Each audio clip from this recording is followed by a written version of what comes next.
ରାଧେ ରାଧେ, ଜୟ ଶ୍ରୀକୃଷ୍ଣ। ବର୍ଷାନରୁ ଆମେ ବିଦାୟ ନେଇ ସାରିଲା ପରେ ଏବେ ବେଳ ହେଇଯାଇଛି ବୃନ୍ଦାବନରୁ ବି ବିଦାୟ ନେବା ପାଇଁ।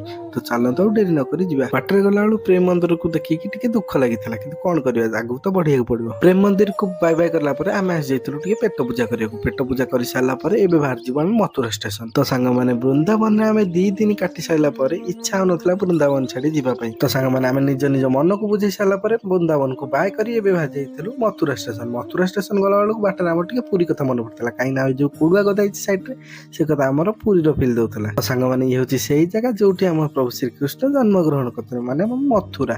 ମଥୁରା ଏଇଟା ହଉଛି ମେନ୍ ଗେଟ୍। ତ ମଥୁରାକୁ ବାଏ ବାଏ କରି ଆମେ ଆସି ଯାଇଥିଲୁ ମଥୁରା ଷ୍ଟେସନକୁ। ଆସି ପହଞ୍ଚିଲା ପରେ ଜଣା ପଡ଼ିଲା ଯେ ଟ୍ରେନ ଆମର ଟିକେ ଡିଲେ ଥିଲା, କିନ୍ତୁ ବୃନ୍ଦାବନରେ ଆଉ 2 ଘଣ୍ଟା କାଟି ଦେଇଥିଲେ ଭଲ ହେଇଥାନ୍ତା। ତ ସାଙ୍ଗମାନେ ଅପେକ୍ଷାର ଅନ୍ତ ଘଟିଲା। ରାତି 10ଟା ବେଳେ ଆମର ଟ୍ରେନ ଆସି ପହଞ୍ଚି ଯାଇଥିଲା ପ୍ଲାଟଫର୍ମରେ। ତ ଭାଇମାନେ ଦେଖନ୍ତି ଲୋକମାନଙ୍କୁ, କିଏ କେତେ ଆଡେ ଯାଉଛି, ଆଉ ଯେମିତିକି ଆମେ ଯାଉଛୁ ବୁଲିବାକୁ, ଅଲଗା କିଏ ଯାଉଥିବ ଘରକୁ, କିଏ ଯାଉଥିବ ଡ୍ୟୁଟିକି, କିଏ ଡ୍ୟୁଟିରୁ ଫେରୁଥିବ, କାହାର ମନରେ ଖୁସି ଥିବ, କାହା ମନରେ ଦୁଃଖ ଥିବ। ଏମିତି ମାନେ ଷ୍ଟେସନରେ ଆସିଲେ ଦେଖିଲା ପରେ ଜଣା ପଡିଯାଏ ଜୀବନ ମାନେ କଣ। ତ ଛାଡ଼ନ୍ତୁ, ବ୍ୟସ୍ତବହୁଳ ଜୀବନକୁ ବାଇ ବାଇ କରିଦେଇ ଏବେ ଚାଲନ୍ତୁ ଯିବା ଅଯୋଧ୍ୟା ପ୍ରଭୁ ଶ୍ରୀରାମଙ୍କର ଜନ୍ମଭୂମି କି। ସାଙ୍ଗମାନେ ଭିଡିଓଟି ଲାଇକ୍, ସେୟାର, ସବସ୍କ୍ରାଇବ, ଫଲୋ କରିବାକୁ ଜମା ବି ଭୁଲିବେନି। ପୁଣି ଦେଖା ହବ ଅଯୋଧ୍ୟାରେ। ରହିଲି, ନମସ୍କାର, ଜୟ ଜଗନ୍ନାଥ।